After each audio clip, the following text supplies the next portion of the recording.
Hello everyone, this side Madhav Yadav welcome you all to the virtual classes XAVIER'S KANNAUJ. Today we are going to discuss our third topic, career options in physical education. हमने अपने previous video में meaning and definitions of physical education पढ़ा, aim and objectives of physical education पढ़ा। तो ये second video है जिसमें हम लोग पढ़ेंगे career options in physical education. देखिए, there are two types of career options in the field of sports. The first type of the career option related to teaching and coaching in physical education. These are the type called traditional careers in physical education. Now, the second type of career options is related to the emerging career in physical education. That is, health-related careers, administration-related careers, sports performance-related career, media-related career, and etc. जो भी मैंने बताया, जो भी दोनों career के बारे में बताया, उनके कुछ जो बेसिक पॉइंट्स थे मैंने यहाँ लिख रखे हैं। नंबर फर्स्ट लिखा है as a teacher of physical education and physical training instructor, as a coach, as a fitness trainer, as a yoga instructor, sports journalist or commentator, as a dietitian or physiotherapist, and as a administration office of employee. In carriers के बारे में details में जानेंगे कि इन carriers में होता क्या है।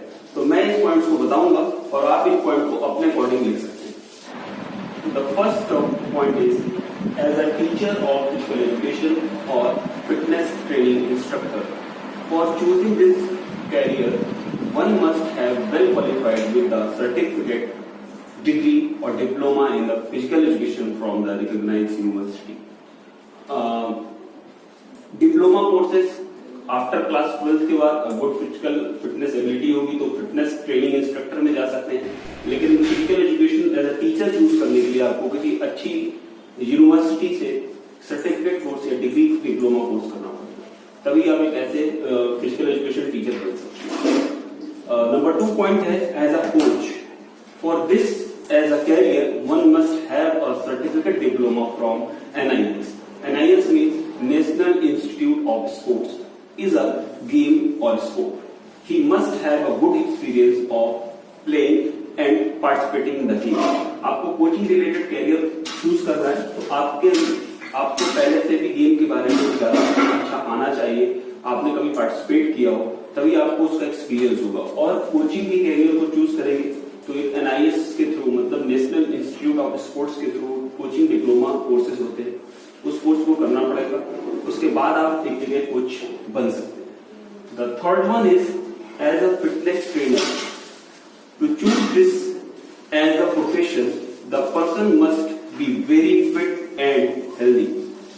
He should have the experience about the need of a group, team, etc. to give fitness to you. इस कोर्स को चुनने के लिए आपको पहले फिट होना पड़ेगा और आपको शेड्यूल बनाना आना चाहिए कि ग्रुप के थ्रू या टीम को हम कैसे फिटनेस ट्रेनिंग प्रोग्राम दे सकते हैं। तो नॉलेज का भी होना इसमें बहुत ज्यादा जरूरी है। The next one is as a yoga instructor. देखिए, सबसे ज्यादा आजकल योगा इंस्ट्रक्टर या योगा कोर्सेज ज्यादा उपलब्ध हो चुके हैं। This career has a good purpose for a need of society and coming up the towards yogic practice. Yoga techniques help to give therapic effect along with the overcoming stresses of life. For this, as a career, one must have a good experience of performing and educating yogic exercise or technique. Yoga career चुनने के लिए हमें पहले से ही योगा के बारे में अच्छे से आना चाहिए, हम उसको अच्छे से एक्सपीरियंस के थ्रू परफॉर्म कर सके, एजुकेट कर सके, किसी को टेक्निक्स को सिखा सके। तो इसके लिए हमें योगा के बारे में बहुत अच्छे तरीके से आना चाहिए, तभी हम इस कैरियर पे जा सकते हैं। और थेरेपिक तरीकों से स्ट्रेस को दूर किया जाता है, जैसा आप सभी को पता होगा योगा के लिए। तो इस कैरियर को चूज करने के लिए योगा इंस्ट्रक्टर हमें सर्टिफाइड कॉलेज या रिकॉग्नाइज्ड यूनिवर्सिटी से योगा सर्टिफिकेट कोर्सेज या डिप्लोमा कोर्सेज करने होंगे। The next one is sports journalist और commentator. Today media, newspaper, magazines etcetera need professional peoples of sports to perform in a journalism. So this career option is also coming up. A large number of channels and newspapers, good news communicators or reporters, etc. So, good sportsmen with impressive voice along with the good personality are appointed as a commentator or reporter, etc.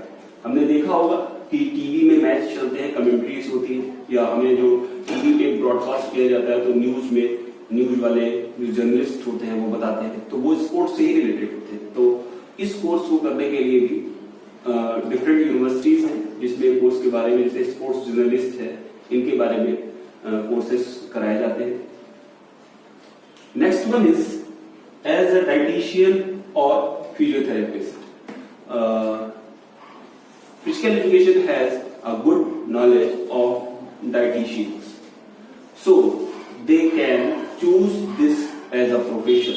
The knowledge of physical education provides good experience of sports injury and their treatment, so they can adopt this as a profession like sports physiotherapist, rehabilitation expert, ortho expert, massager, etc. देखिए, जो ये course है dietitians और physiotherapist, ये हमारी physical education से काफी जुड़ा हुआ है। अपनी पढ़ाई में ही फिजिकल एजुकेशन टीचिंग पढ़ाई में ही डाइट के बारे में और फिजियोथेरेपिस्ट या स्पोर्ट्स मेडिसिन के बारे में पढ़ते हैं। तो the knowledge of education provide with the experience of sports injury and their treatment, तो वो अडॉप्ट कर सकते हैं इस प्रोफेशन को, जैसे स्पोर्ट्स फिजियोथेरेपिस्ट को या डाइटिशियंस को या ट्रीटमेंट रिहेबिलिटेशन को कैसे रिहेबिलिटेट करेंगे किसी को अगर चोट लग गया तो उनके लिए बहुत ईजी है। The last one is as a administrator और ऑफिस और employ. A good sports person is a good leader and good organiser.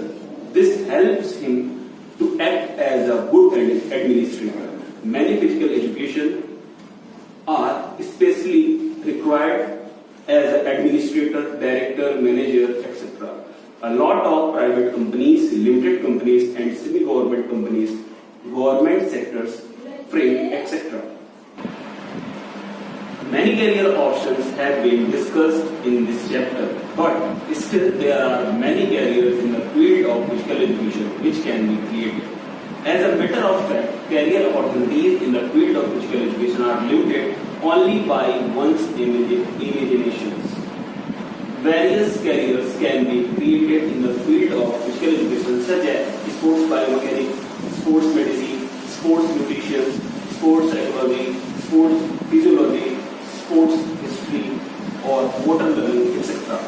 जो मैंने यहाँ पे कोर्सेज देखे हैं उनके अलावा भी बहुत सारे कोर्सेज हैं, जैसे कि मैंने वही बताया sports biomechanics, sports medicine, sports nutrition, sports psychology, sports physiology, sports history, motor learning etcetera. जो हमारी इमेजिनेशन है इस फील्ड से रिलेटेड की बस लिमिटेड कोर्स है, बस कोचिंग टीचिंग, इसके अलावा कुछ नहीं। तो बहुत सारे कोर्स हैं, हमें पढ़ने पड़ेंगे, जानने पड़ेंगे कि कौन कोर्स है, कौन कौन से कोर्सेज हैं। मैंने कुछ कोर्सेज के बारे में आपको डिस्क्राइब किया, आप इनके पॉइंट्स को अपने थ्रू लिख सकते हैं या अपनी लैंग्वेज में मॉडिफाई करके लिखें। तो अब हमारा third point career option in physical education complete होता है और फोर्थ पॉइंट स्टार्ट करेंगे competitions in various sports at national and international level. Our fourth topic is competition in various sports at national and international level. Competition जो national और international level पर participate किए जाते हैं उनके बारे में जानना है। There are the number of sports event and games for which competition are held at both national and international level. बहुत सारे ऐसे गेम्स हैं जो नेशनल और इंटरनेशनल लेवल दोनों में पार्टिसिपेट किए जाते हैं, जैसे एथलेटिक्स है, badminton, volleyball, football, cricket, basketball, tennis, ये जितने भी स्पोर्ट्स हैं और भी कई सारे गेम्स हैं जो डिफरेंट प्लेस पे नेशनल और इंटरनेशनल लेवल पे पार्टिसिपेट किए। The ministry of youth affairs and sports and Indian Olympic Association recognized the sports tournament in the following categories. Number 1, Olympic Games. Number 2, World Cup championship or tournament in respective game organized by the federations. Number 3, Commonwealth Games. Number 4, Asian Games in cricket, Test match, One Day International, international matches in cricket, in tennis grand slam या Davis cup, next world universities game, international tournament games, next number Asian federation cup tournament techniques, set games etcetera, Asian school games, international meets in athletics, championships, national or international championship organized by the national federations. Number 10, all India inter-university tournament organized by Association of Indian University, Indian University tournament organized by Association of Indian University, Senior, Junior National Federation Cup organized by the Federation. तो ये बहुत सारी organisations हैं जो national और international level पे games को conduct कराती है। स्कूल लेवल पे inter school, CBSE cluster, zone tournament, championship organized by the sports department और district education department, CBSE board या केवीएस बोर्ड। तो ऐसे बहुत सारे डिपार्टमेंट्स हैं और ऐसे बहुत सारे ऑर्गेनाइजेशंस हैं, फेडरेशंस हैं जो नेशनल और इंटरनेशनल लेवल पर गेम्स को कराते हैं। तो यही था जो ये तो इस टॉपिक में competition in various sports and national and international level में हम इन फेडरेशन के थ्रू होने वाले मैचेस के बारे में जानेंगे कि कैसे कहाँ पर होते हैं। जो मैंने आपको पॉइंट्स बताया कि मिनिस्ट्री ऑफ यूथ अफेयर्स और इंडियन ओलंपिक एसोसिएशन के थ्रू कुछ अप्रूव्ड फेडरेशंस हैं, एजेंसियां हैं जो इन गेम्स को नेशनल और इंटरनेशनल लेवल पर कराती हैं। तो मैं एक बार फिर से रिपीट कर देता हूँ, जैसे Olympic games, world cup, Commonwealth games, Asian games, Asian sports games, Asian schools game, international meets, championship, all India university tournaments, ये बहुत सारे टूर्नामेंट्स हैं जिनको डिफरेंट लेवल पे ऑर्गेनाइज किया गया। Now our next topic is Khelo India programme. The importance of sports and fitness is one's life invaluable. Playing sports includes team spirit, develop strategies and analytical thinking, leadership skills, goal setting and risk taking. A fit and healthy individuals lead an equally healthy society and strong nation. Sports is an extremely important component for the overall development of our nation. India is in the last few years has made a steady progress in the field of sports. This power, the Khelo India program has introduced to revive the sports culture in India at the grassroots level by building a strong framework for all sports played in our country and establish India as a great sporting nation. Khelo India programme जो था उसको introduce करना मतलब ये था कि अपनी country में होने वाले भी जो भी गेम है उसको एक प्लेटफॉर्म मिले, जो भी इंडिजिनियस गेम्स हैं उनको एक अच्छा प्लेटफॉर्म मिले, स्पोर्ट्स फील्ड को, कोचिंग का, स्टेट लेवल स्पोर्ट्स का डेवलपमेंट हो। तो इन सबको देखते हुए खेलो इंडिया प्रोग्राम लॉन्च किया गया। Talented players identified in the priority. इसकी प्रायोरिटी थी कि जो भी टैलेंटेड प्लेयर्स हैं वो बाहर निकल के आए, उभर के आए।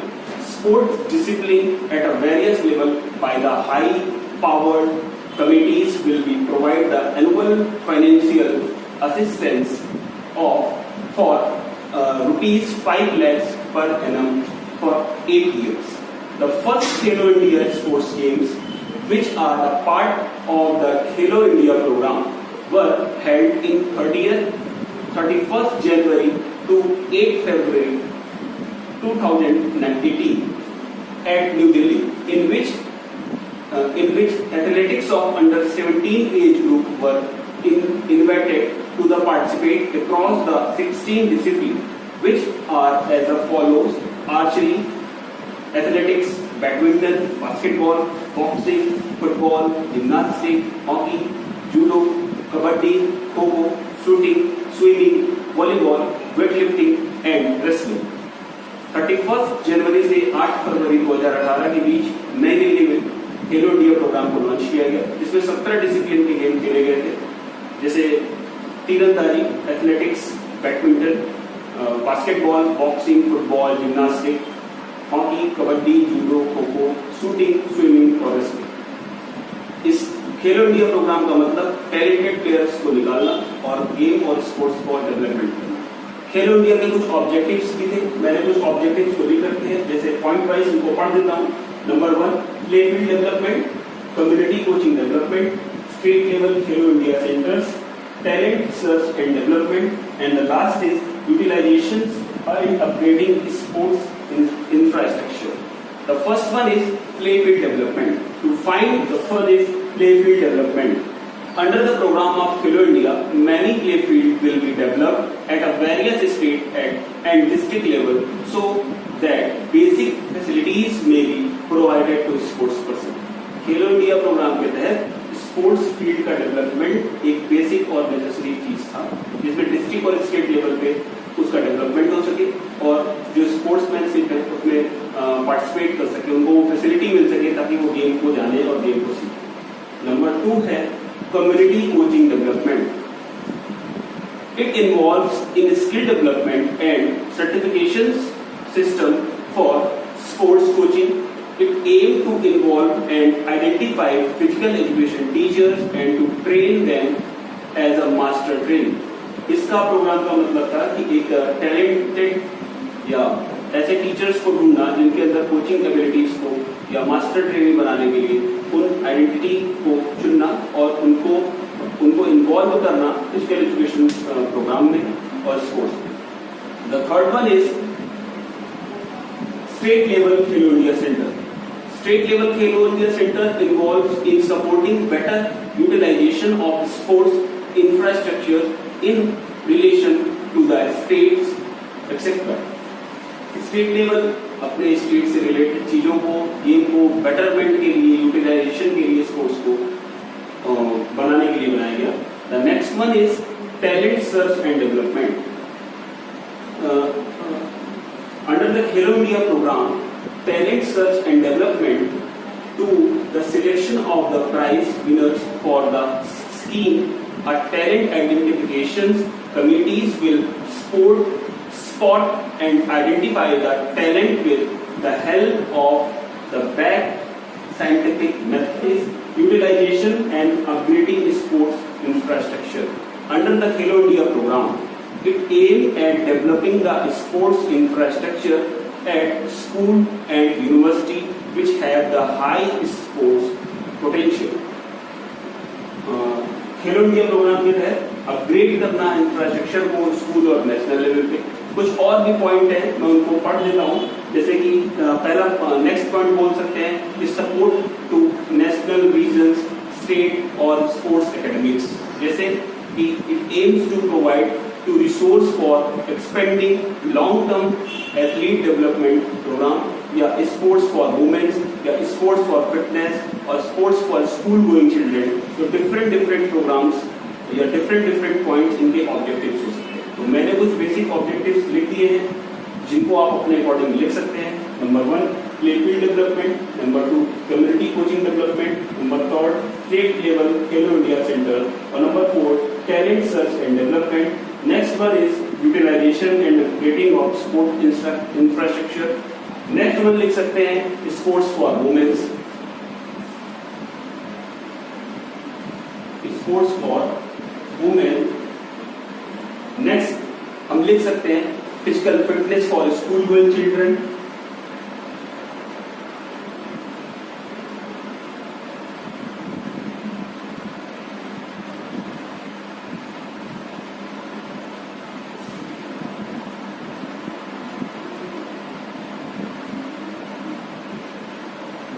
इस तरीके से कुछ पॉइंट्स थे जो ऑब्जेक्टिव्स हैं खेलो इंडिया प्रोग्राम के। तो ये कुछ ऑब्जेक्टिव और खेलो इंडिया प्रोग्राम के बारे में मैंने बताया। तो इस तरीके से हमारा चैप्टर नंबर 1 कंप्लीट होता है, जिसमें हमने पॉइंट जो कवर किए पिछली वीडियो और इस वीडियो में वो है aim and meaning and definition of physical education, aims and objectives of physical education, career options in physical education. Next था competition at national and international level और the last Khelo India programme. तो इस video में हमने अपने chapter number 1 को complete किया। Thank you so much.